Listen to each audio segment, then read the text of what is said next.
يا عبد القادر ساكن البغداد يا شيخ الجيلاني شيئا لله يا عبد القادر ساكن البغداد يا شيخ الجيلاني اسیروں کے مشکل کشا غوث اعظم اسیروں کے مشکل کشا غوث اعظم اسیروں کے مشکل کشا غوث اعظم فقیروں کے حاجت روا غوث اعظم شيئا لله يا عبد القادر. بسم اللہ الرحمن الرحیم نحمدہ نصلی علی رسولہ الکریم صلی اللہ تعالی علیہ وسلم کا جو مہینہ مبارک ہے، جہاں پر یہ خیر و برکت کا مہینہ ہے اور اس ماہ کی عبادت بہت افضل ترین ہے.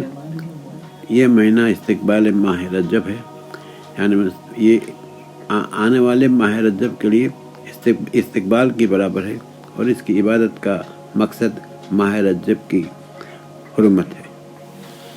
آپ آگے جو الحبیب کا حصہ ہے وہ سنیے، اور اس کے بعد کے مہینے میں بھی اسی اپنا یوٹیوب کا جو آپ کی یاد دہانی کی سلسلہ شروع کیا ہے، اس کا یہ دوسرا حصہ ہوگا. بسم اللہ الرحمن الرحیم. السلام علیکم. رحمۃ اللہ علیہ کے کمال علم کا یہ حاصل تھا کہ دور دور سے استفتاء آتے اور آپ ان کا برجستہ جواب لکھ کر دیا کرتے. آپ مدرسے میں ایک سبق تفسیر کا، ایک فقہ کا اور ایک اختلاف ائمہ اور ان کے دلائل کا پڑھاتے تھے. صبح شام تفسیر، حدیث، فقہ، مذاہب، ائمہ، اصول فقہ اور نحو کی اسباق ہوتے. ظہر کے بعد تجوید کی تعلیم ہوتی. اس کے علاوہ افتاء کی مشغولیت تھی. بالعموم مذہب شافعی اور مذہب حنبلی کے مطابق فتوے دیتے. علماء عراق آپ کے فتاوی سے بڑے متعجب ہوتے اور بڑی تعریف کرتے. ایک مرتبہ استفتاء آیا کہ ایک شخص نے قسم کھائی کہ وہ کوئی ایسی عبادت کرے گا جس میں عبادت کے وقت کوئی دوسرا شریک نہیں ہوگا. اگر اس نے قسم پوری نہیں کی تو اس کی بیوی کو 3 طلاق. علماء یہ استفتاء سن کر حیرت میں پڑ گئے کہ ایسی کون سی عبادت ہو سکتی ہے جس میں وہ بالکل تنہا ہو اور روئے زمین پر کوئی شخص بھی اس وقت وہ عبادت نہ کر رہا ہو. شیخ عبد القادر جیلانی رحمۃ اللہ علیہ کے پاس استفتاء آیا تو بے تکلف فرمایا کہ مطاف اس کے لیے خالی کر دیا جائے اور وہ 7 چکر لگا کر خانہ کعبہ کا طواف تنہا مکمل کرے. علماء نے یہ جواب سن کر بے ساختہ داد و تحسین دی اور کہا کہ یہی ایک صورت ہے کہ وہ بلا شرکت غیر عبادت کرے اور اپنی قسم پوری کرے. اس لیے طواف بیت اللہ پر موقوف ہے اور مطاف اس شخص کے لیے مخصوص کر دیا گیا. اب اس عبادت میں کہیں بھی شرکت کا امکان نہیں. اللہ تعالیٰ نے شیخ عبد القادر جیلانی رحمۃ اللہ علیہ کے دل کی توجہ اور زبان کی تاثیر سے لاکھوں انسانوں کو نئی ایمانی زندگی عطا فرمائی. آپ کا وجود اسلام کے لیے ایک باد بہاری تھا جس نے دلوں کے قبرستان میں نئی جان ڈال دی اور عالم اسلام میں ایمان و روحانیت کی ایک نئی لہر پیدا کر دی تھی. بلکہ شیخ عمر کسائی کہتے ہیں کہ شیخ عبد القادر جیلانی رحمۃ اللہ علیہ کی کوئی مجلس ایسی نہ ہوتی تھی جس میں یہودی اور عیسائی اسلام قبول نہ کرتے ہوں اور راہزن خونی اور جرائم پیشہ توبہ سے مشرف نہ ہوتے ہوں، فاسد الاعتقاد اپنے غلط عقائد سے توبہ نہ کرتے ہوں. شیخ عبد القادر جیلانی رحمۃ اللہ علیہ عمراء سے بے نیاز رہتے تھے اور بادشاہوں کے ہدایہ وغیرہ قبول کرنے سے احتراز کرتے تھے. ایک مرتبہ خلیفہ وقت نے حاضر ہو کر اشرفیوں کا ذخیرہ پیش کیا. آپ نے حسب معمول انکار کیا. ادھر سے اصرار شدید ہوا. آپ نے اس ذخیرے سے 2 اشرفیاں لے کر آپس میں رگڑیں تو اس سے خون بہنے لگا.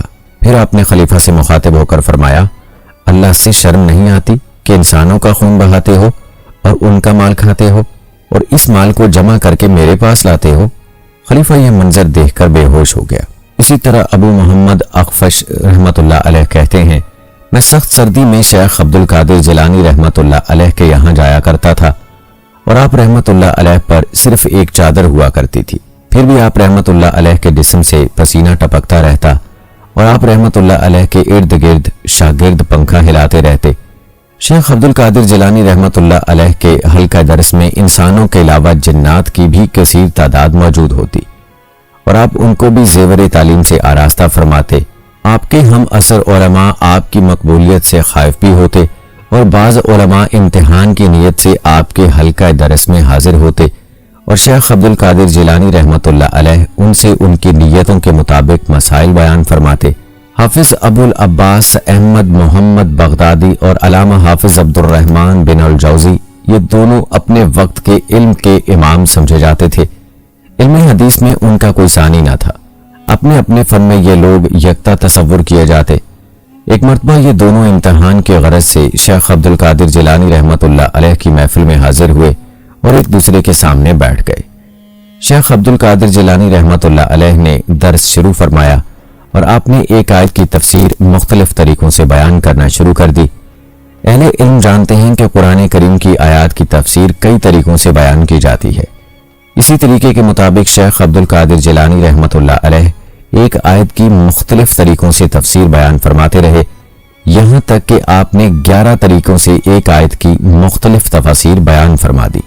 ان دونوں علماء نے آپس میں گفتگو کرتے ہوئے کہا کہ یہ تفاسیر تو ہمارے علم میں ہے، پھر جب آپ نے 12ویں تفسیر بیان فرمائی تو وہ ان دونوں کے علم میں نہ تھی۔ اسی طرح درس دیتے ہوئے حضرت نے اسی آیت کی 40 مختلف طریقوں سے تفسیر بیان فرما دی۔ اب دونوں علماء شیخ عبد القادر جیلانی رحمۃ اللہ علیہ کے علم کی گہرائی کے قائل ہوئے، لیکن ابھی بات ختم نہ ہوئی تھی۔ حضور شیخ عبد القادر جیلانی نے ارشاد فرمایا کہ اب ہم قال سے حال کی طرف آتے ہیں۔ آپ نے بلند آواز سے کلمہ طیبہ ذکر فرمایا۔ کلمہ طیبہ آپ کی زبان سے نکلنے کی دیر تھی کہ ساری مجلس میں ایک جوش اور اضطراب کی کیفیت پیدا ہو گئی۔ امتحان کے لیے آنے والے علماء نے جوش میں آ کر اپنے گریبان چاک کر ڈالے اور ایسی کیفیت طاری ہوئی جس کو بیان کرنا مشکل تھا۔ حضرت شیخ عبد القادر جیلانی رحمۃ اللہ علیہ نے دین اسلام کی تبلیغ کی خاطر اپنے شاگرد اور اپنی اولاد کو دنیا کے مختلف حصوں میں روانہ فرمایا۔ آپ کے بھیجے ہوئے افراد آپ کے حکم کے مطابق اپنے اپنے علاقوں میں قیام پذیر ہو گئے اور دین متین کی خدمت سر انجام دینے لگے۔ بڑی صغیر میں بھی آپ کے خاندان کے متعدد افراد موجود ہیں۔ جب تک یہ دنیا باقی رہے گی، شیخ عبد القادر جیلانی رحمۃ اللہ علیہ کا فیضان ہمیشہ جاری رہے گا۔ آپ کی تعلیمات پر عمل کر کے دنیا و آخرت کی کامیابی سمیٹ لی جا سکتی ہے۔ آپ نے ارشاد فرمایا کہ اہل دل کی صحبت اختیار کر تاکہ تو بھی صاحب دل ہو جائے، اور پھر فرمایا کہ اے انسان، اگر تجھے مہد سے لے کر لحد تک کی زندگی دی جائے اور تجھ سے کہا جائے کہ اپنی محنت، عبادت و ریاضت سے اس دل میں اللہ کا نام بسا لے، تو رب تعالیٰ کی عزت و جلال کی قسم یہ ممکن نہیں، اس وقت تک کہ جب تک تجھے اللہ کے کسی کامل بندے کی نسبت و صحبت میسر نہ آ جائے۔ شیخ عبد القادر جیلانی رحمۃ اللہ علیہ فرمایا کرتے تھے کہ میرا مرید وہ ہے جو اللہ کا ذاکر ہے، اور ذاکر میں اس کو مانتا ہوں جس کا دل اللہ کا ذکر کرے۔ پیارے دوستوں، شیخ عبد القادر جیلانی رحمۃ اللہ علیہ بغداد کے حالات سے مضطرب ہو کر شاید کسی بیاباں کا رخ اختیار کرتے، مگر ایک ایسا واقعہ پیش آیا کہ جس نے آپ رحمۃ اللہ علیہ کے قدموں کو روک دیا۔ ایک رات حضرت شیخ عبد القادر جیلانی رحمۃ اللہ علیہ نے رسالت مآب صلی اللہ علیہ وآلہ وسلم کو خواب میں دیکھا۔ سرور کونین نے فرمایا، فرزند، تم بات کیوں نہیں کرتے، واز کیوں نہیں کرتے؟ آپ رحمۃ اللہ علیہ نے عرض کیا کہ آقا، میں اجمی ہوں، فصحائے عرب کے سامنے کس طرح زبان کھول سکتا ہوں؟ حضور اکرم صلی اللہ علیہ وآلہ وسلم نے فرمایا، اچھا اپنا منہ کھولو۔ آپ رحمۃ اللہ علیہ نے حکم پر عمل کیا۔ سرور کائنات صلی اللہ علیہ وآلہ وسلم نے 7 بار سورت نحل کی آیت نمبر 125 پڑھ کر آپ کے حلق پر دم فرمائی۔ اس آیت کا ترجمہ یہ ہے کہ بلا پروردگار کے راستے کی طرف حکمت اور اچھی نصیحت کے ساتھ۔ دوسری روایت کے مطابق سرکار دو عالم صلی اللہ علیہ وآلہ وسلم نے 7 بار اپنا لعاب دہن آپ رحمۃ اللہ علیہ کے منہ میں ڈالا اور فرمایا، جاؤ عبد القادر، مخلوق خدا کو نصیحت کرو۔ پھر اہل بغداد نے فرزند سادات کو انسانی ہجوم سے خطاب کرتے ہوئے دیکھا، میں کہ میری تلوار مشہور ہے، میری کمان کھچی ہوئی ہے، میرا تیر سینہ شگاف ہے، میرا نیزہ نشانہ باز ہے، میں محفوظ ہوں، میں ہی ملحوظ ہوں۔ روزے دارو آؤ، شب بیدارو آؤ، پہاڑوں کی عبادت گزارو آؤ، خان کا نشینوں آؤ، خدا کے لیے میرے پاس آؤ کہ میں اسی کے امر سے تمہیں بلاتا ہوں۔ میری فیض کا دریا بے کنار ہے، عزت رب کی قسم اچھے برے سب میرے سامنے ہیں، میری نگاہیں لوح محفوظ پر ہیں، میں دریائے علم و مشاہدہ الہی کا تیراک ہوں، میں اللہ تعالیٰ کی حجت ہوں، میں نائب و وارث رسول اللہ صلی اللہ علیہ وآلہ وسلم ہوں۔ میری مجلس میں فرشتے اور مردان غیب اس لیے آتے ہیں کہ مسجد سے بارگاہ اقدس کے آداب سیکھیں۔ حضرت شیخ عبد القادر جیلانی رحمۃ اللہ علیہ نے جس وقت یہ تقریر فرمائی، آپ رحمۃ اللہ علیہ کے صاحبزادے سید عبد الرزاق رحمۃ اللہ علیہ منبر کے قریب بیٹھے تھے۔ انہوں نے آسمان کی طرف دیکھا اور بے ہوش ہو گئے۔ عبد الرزاق رحمۃ اللہ علیہ کے لباس میں آگ لگی ہوئی تھی۔ حضرت شیخ عبد القادر جیلانی رحمۃ اللہ علیہ منبر سے نیچے تشریف لائے اور اپنے ہاتھوں سے فرزند کے کپڑوں کی آگ بجھائی۔ اہل مجلس پر وجد طاری تھا۔ آپ رحمۃ اللہ علیہ نے فرزند سے دریافت فرمایا، فرزند اس وقت تمہاری کیا کیفیت تھی؟ انہوں نے عرض کیا، جب میں نے آسمان کی طرف دیکھا تو مجھے مردان غیب ساکت و مدہوش کھڑے اس طرح نظر آئے کہ سارا آسمان ان سے بھرا ہوا تھا اور سب کے جسموں میں آگ لگی ہوئی تھی۔ حضرت شیخ عبد القادر جیلانی رحمۃ اللہ علیہ کے ایک ہم عصر بزرگ فرماتے ہیں کہ ایک بار میں نے جنات کی حاضری کا عمل کیا مگر کوئی جن حاضر نہ ہوا۔ میں حیران رہ گیا کیونکہ اس سے قبل کبھی ایسا نہ ہوا تھا۔ میں نے کئی گھنٹے تک عمل جاری رکھا، بالآخر وظیفے سے متعلق جن حاضر ہوئے۔ میں نے تاخیر کا سبب پوچھا، ایک جن نے جواب دیا، ہم سیدنا شیخ عبد القادر جیلانی رحمۃ اللہ علیہ کی مجلس واعظ میں حاضر تھے۔ میں نے حیران ہو کر پوچھا، تم لوگ بھی حضرت شیخ کی مجلس میں حاضر ہوتے ہو؟ جن نے عجیب راز انکشاف کرتے ہوئے کہا، انسانوں کے اجتماع سے زیادہ وہاں ہمارا اجتماع ہوتا ہے، ہمارے کئی قبائل ان کے دست مبارک پر ایمان بھی لا چکے ہیں۔ دوستو، ایک بار سیدنا عبد القادر جیلانی رحمۃ اللہ علیہ کھلے میدان میں تقریر فرما رہے تھے۔ اس وقت 10,000 سے زیادہ انسانوں کا ہجوم تھا۔ یکایک ایک سیاہ بادل اٹھا اور آسمان پر چھا گیا۔ کچھ دیر میں موسلا دھار بارش ہونے لگی۔ آپ رحمۃ اللہ علیہ نے آسمان کی طرف دیکھا اور رقت آمیز لہجے میں عرض کیا، میں تو صرف تیرے لیے مخلوق جمع کرتا ہوں۔ اچانک میدان پر پانی برسنا بند ہو گیا، مگر میدان کے چاروں طرف پورے زور و شور سے بارش ہوتی رہی۔ ہجوم نے کھلی آنکھوں سے حضرت شیخ کی یہ کرامت دیکھی، بلکہ ایک روز حضرت شیخ عبد القادر جیلانی رحمۃ اللہ علیہ کی مجلس میں شیخ علی بن ابی نصر رحمۃ اللہ علیہ بھی موجود تھے، جو آپ کے سامنے ہی بیٹھے ہوئے تھے۔ ابھی حضرت شیخ کی تقریر شروع نہیں ہوئی تھی، یکایک شیخ علی کو نیند آ گئی۔ حضرت شیخ عبد القادر جیلانی رحمۃ اللہ علیہ نے ایک نظر انہیں دیکھا اور لوگوں سے فرمایا، خاموش ہو جاؤ، خاموش ہو جاؤ۔ حاضرین مجلس خاموش ہو گئے۔ حضرت شیخ عبد القادر جیلانی رحمۃ اللہ علیہ منبر سے نیچے اتر آئے اور شیخ علی رحمۃ اللہ علیہ کے روبرو ادب سے کھڑے ہو گئے۔ آپ شیخ علی رحمۃ اللہ علیہ کا چہرہ غور سے دیکھتے رہے۔ جب شیخ علی بیدار ہوئے اور انہوں نے حضرت شیخ عبد القادر جیلانی رحمۃ اللہ علیہ کو اپنے سامنے پایا تو خود بھی گھبرا کر کھڑے ہو گئے۔ آپ رحمۃ اللہ علیہ نے اپنا دست شفقت شیخ علی کے کاندھے پر رکھتے ہوئے فرمایا کہ علی بیٹھ جاؤ۔ شیخ علی حکم سے مجبور تھے، ناچار اپنی نشست پر بیٹھ گئے۔